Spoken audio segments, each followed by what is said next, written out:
မြန်မာနိုင်ငံရှမ်းပြည်နယ်မြောက်ပိုင်းမှာတည်ရှိရဲ့မူဆယ်မြို့ဟာ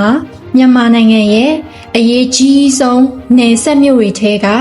တစ်မြို့ဖြစ်ပါတယ်။တရုတ်နိုင်ငံဘက်ကရွှေလီမြို့နဲ့ဓာတ်ရိုက်ဆက်သွယ်ထားတဲ့အတွက်မူဆယ်မြို့ဟာ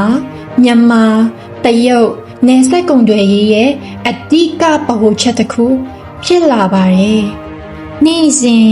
ကုန်တင်ကားများဝင်ထွက်နေတဲ့နယ်စပ်ဂိတ်များလူများစီကားတဲ့ဈေးများနဲ့စီးပွားရေးလှုပ်ရှားမှုများကြောင့်မူဆယ်မြို့ဟာအမြဲတမ်းအသက်ဝင်နေတဲ့မြို့တစ်မြို့ဖြစ်ပါတယ်။ထို့အပြင်မူဆယ်မြို့ဟာ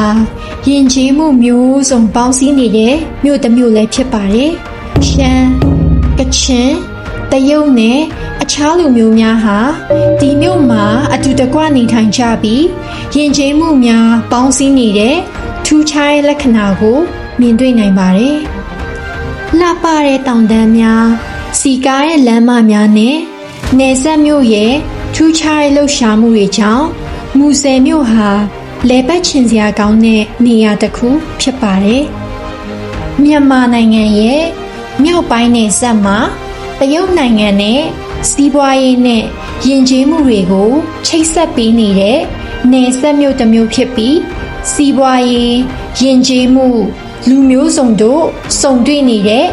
အဲ့ဒီမြို့ကတော့မူဆယ်မြို့ဖြစ်ပါတယ်။